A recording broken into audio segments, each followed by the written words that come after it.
Hello friends, welcome in my YouTube channel. This is Chandrajit. और आज मैं आपको बताने वाला हूं कि कैसे हम किसी भी लैंग्वेज को बोलना सीख सकते हैं।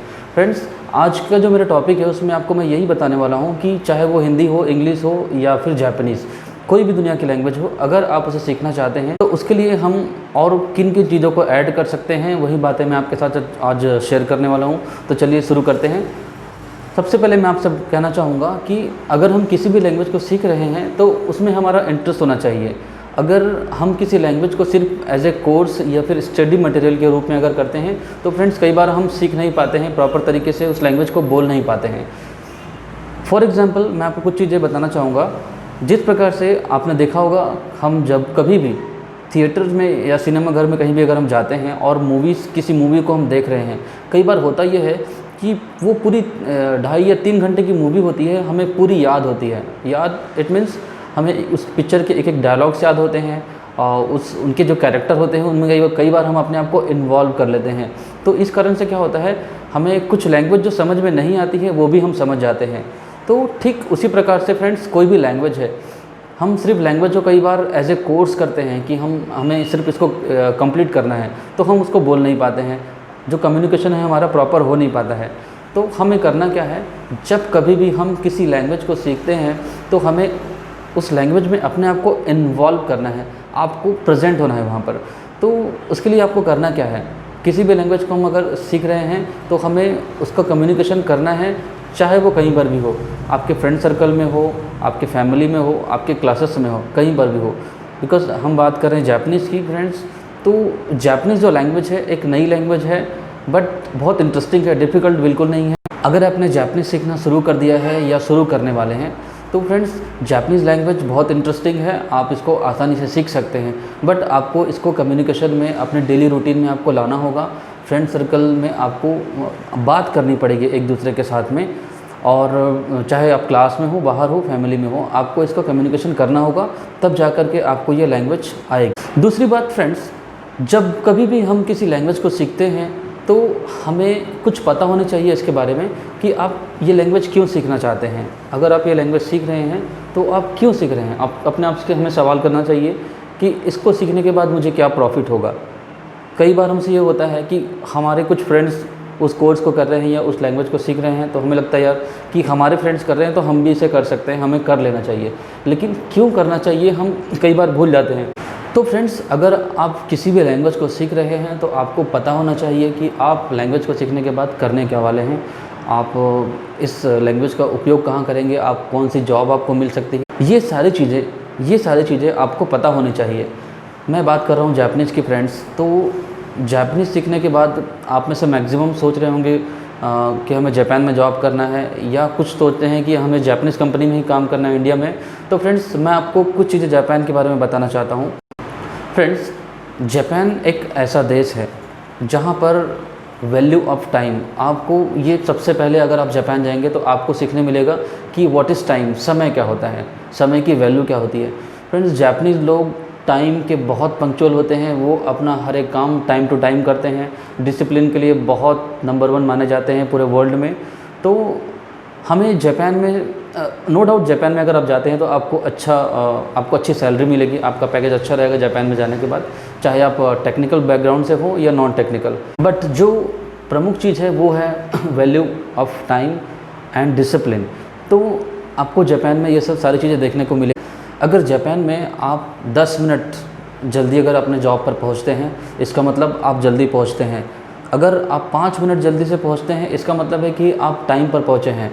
और अगर आप समय पर अपने काम पर पहुंचते हैं, इसका मतलब ये होता है कि आप लेट हो चुके हैं। जापानीज़ लोग सोचते हैं कि अगर आप अपने काम पर टाइम पर आ रहे हैं, इसका मतलब आपको काम करने में इंटरेस्ट नहीं है, इसलिए आप टाइम पर आ रहे हैं, सिर्फ आप अपना टाइम पास करने आ रहे हैं। अगर आप टाइम पर आ रहे हैं, इसका मतलब है आप लेट हो चुके हैं। और जापानीज़ लोग समझते हैं कि अगर आप टाइम पर आ रहे हैं, इसका मतलब आपको काम करने का इंटरेस्ट नहीं है, आप तो बस ऐसे ही चले आते हैं। तीसरी बात ये कि अगर हम जापानीज़ सीख रहे हैं तो हमें जापानीज़ के ऐसे कौन कौन से कोर्सेज़ हैं जिनको करने से हमें वहाँ जापान में जॉब मिल सकता है, हम जापानीज़ कैसे सीख सकते हैं, और जापानीज़ जो लैंग्वेज है वो कितने भाग में डिवाइड है और उसकी क्या सिस्टम है। जापानीज़ लैंग्वेज सीखने के लिए आपको कांजी, काताकाना, हिरागाना ये 3 स्क्रिप्ट आनी चाहिए। फ्रेंड्स, जापानीज़ लैंग्वेज को सीखने के लिए जनरली हिरागाना, काताकाना और कांजी इन 3 स्क्रिप्ट का इस्तेमाल किया जाता है। आपको इन तीनों को नॉलेज होना चाहिए फ्रेंड्स।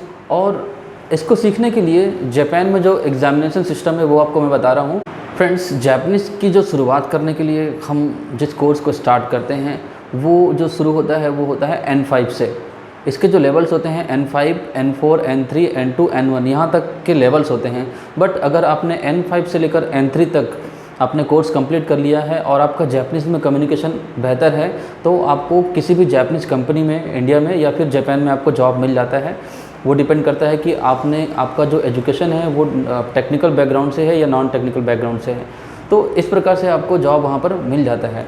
आपको करना क्या है, जापानीज़ की जो ABCD स्टार्ट होती है वो होती है N5 से। N5 जापानीज़ का बेसिक लेवल होता है जहाँ से उनकी डेली रूटीन है। आप अपने दिनचर्या में अब जो भी हम काम करते हैं और जो भी हमारा कम्युनिकेशन होता है वो N5 के बेस पर ही होता है। तो फ्रेंड्स, N5 से हम शुरू करते हैं। N5, N4 और N3। तो N4 थोड़ा एडवांस हो गया और उससे ज़्यादा एडवांस हो गया N3। तो अगर आप N3 तक क्लियर कर लेते हैं तो आपको किसी भी जापानीज़ कंपनी में जॉब मिल जाता है, या आप जापानीज़ इंटरप्रेटरशिप कर सकते हैं या जापान में जाकर किसी भी कंपनी में जॉब कर सकते हैं after completing the interview. Friends, उसके बाद हम बात करते हैं फिर से कि ये जो जापानीज़ के बारे में आपको मैंने बताया था कि हिरागाना, काताकाना और कांजी ये जो 3 स्क्रिप्ट का है आप यूज़ करके ही जापानीज़ सीख सकते हैं। और फ्रेंड्स, जब आप कभी भी किसी जापानीज़ कंपनी में अगर आप इंटरव्यू के लिए भी जाएंगे तो वो जो है आपका इंटरव्यू भी जापानीज़ में ही होगा। फॉर एग्ज़ाम्पल के लिए मैंने अपने पिछले वीडियो में भी आपको बताया था, फिर भी से मैं कुछ चीज़ें रिपीट कर दे रहा हूँ कि अगर आप किसी जापानीज़ कंपनी में जाएंगे और जब आपका इंटरव्यू होगा तो आपसे जापानीज़ में कुछ सवाल किए जाएंगे, जैसे अपने बारे में कुछ बताइए। जापानीज़ में इसे कहते हैं जी को शोकाई ओनेगाईशिमास। फ्रेंड्स, जी को मतलब होता है सेल्फ, शोकाई मतलब होता है इंट्रोड्यूस, अपने बारे में कुछ बताइए। मैं आपको जापानीज़ में इसके बारे में बता रहा हूँ, फिर मैं आपको हिंदी में उसका ट्रांसलेट करके बताऊँगा। तो जैसे ही आप एंटर करते हैं आपसे कहा जाएगा जी को शोकाई ओनेगाईशिमास। तो आप जैसे ही एंटर करते हैं आपको कहना है हाजिमे मस्ते वताशी नो नमाए वा चंद्रजीत देस नी नेनकान निहोंगो ओ बेंकोशिमास निहोंजिन तो निहोंग नो बुंका गा सुकी देस कारा निहोन दे हाताराकी ताई देस। फ्रेंड्स, मैंने जो पहले कहा था उसका मतलब होता है नी नेनकान निहोंगो ओ बेंकोशिमास। मैं 2 साल से जापानीज़ सीख रहा हूँ। निहोन जिंतो निहोन नो बुंका गा सुकी देस, जापानीज़ और जापानीज़ जो कल्चर है वो मुझे पसंद है। कारा मतलब होता है इसलिए, निहोन दे हाताराकी ताई देस, इस कारण से मैं जापान में जॉब करना चाहता हूँ। मुझे जापानीज़ लोग और जापानीज़ जो कल्चर है वो बहुत पसंद है, इस कारण मैं जापान में जाकर के जॉब करना चाहता हूँ। दोजो योरोशिकु ओनेगाईशिमास। फ्रेंड्स, इसका मतलब डिफरेंट जगह पर अलग अलग इसकी मीनिंग आती है। तो कई बार हम इसका इस्तेमाल करते हैं थैंक यू के लिए या प्लीज़ लीजिए। और इंटरव्यू में अगर आप कहेंगे दोजो योरोशिकु ओनेगाईशिमास, इसका मतलब ये होता है कि अभी तक मैंने अपने बारे में आपको जो कुछ भी बताया, मैं आशा करता हूँ आपसे अपने प्रति मैं अच्छे व्यवहार की आशा करता हूँ। Thank you very much. तो फ्रेंड्स, इसका मतलब यहाँ पर ये होता है। तो इस प्रकार से आपका जो जापानीज़ इंटरव्यू होगा, और मैंने इसमें बहुत कम शब्दों का प्रयोग किया है, इसमें बहुत सारी चीज़ों को आप ऐड कर सकते हैं जब आप सीखना शुरू करेंगे या आप सीख रहे होंगे। तो इस प्रकार से हम जापानीज़ का इंटरव्यू दे सकते हैं। तो फ्रेंड्स, हमें ध्यान यही रखना है कि जापानीज़ एक नई लैंग्वेज है। हम इसका यूज़ पहली बार करने जा रहे हैं जब कभी भी आप सीखना इसको शुरू करेंगे। क्योंकि अगर हम इंग्लिश की बात करें तो हम बचपन से इंग्लिश लैंग्वेज किसी न किसी माध्यम से सुनते, पढ़ते, देखते आ रहे हैं, तो हमें पता है। लेकिन जापानीज़ नई लैंग्वेज है, बट डिफ़िकल्ट बिल्कुल भी नहीं है, बहुत इंटरेस्टिंग लैंग्वेज है फ्रेंड्स। और जो नेक्स्ट चीज़ ये है कि आपको जापानीज़ अगर आपने एक बार सीखना चालू कर दिया है तो आपको इसे क्विट नहीं करना है, छोड़ना नहीं है। हो सकता है थोड़ी डिफ़िकल्ट लगे उच्चारण के लिए, क्योंकि बिल्कुल डिफरेंट है, बिल्कुल नए नए वर्ड्स हैं इसमें, तो आपको छोड़ना बिल्कुल नहीं है, बिल्कुल इसे क्विट नहीं करना है। अगर आपने सीखना चालू किया है तो आप इसे कंटिन्यू सीखिए। थोड़ी बहुत परेशानी अगर आती है तो आप अपने फ्रेंड सर्कल या अपने टीचर्स, जिसको जापानीज़ लोग टीचर को सेंसेई कहते हैं, हमारे जो टीचर हैं उनको हम सेंसेई कहते हैं, तो आप इन सब से कम्युनिकेशन करिए, चर्चा कीजिए और उस वर्ड्स को बोलने का प्रयास करिए। जापानीज़ के जो भी सेंटेंसेस हैं या वर्ड्स हैं और जो स्क्रिप्ट हैं, तो आपको ये बिल्कुल आ जाएगी। छोड़ना नहीं है, क्विट नहीं करना है अगर आपने एक बार इसको शुरू किया है, क्योंकि हमें बहुत एफर्ट लगाना पड़ता है और कई बार हमें लगता है यार ये तो नहीं हो पा रहा है, तो हम छोड़ देते हैं। तो आपको फ्रेंड्स ऐसे नहीं करना है, इसे कंटिन्यू करना है और मुझे पूरा विश्वास है अगर हम कंटिन्यू इसका अभ्यास करेंगे, प्रैक्टिस करेंगे, तो हमें एकदम आसानी से हम इसको सीख सकते हैं। तो फ्रेंड्स आज के लिए बस इतना ही। जो मेरा नेक्स्ट वीडियो आएगा उसमें मैं आपको हिरागाना, काताकाना और कांजी के बारे में डिटेल में बताऊँगा। Thanks for watching. जा मताई माशो।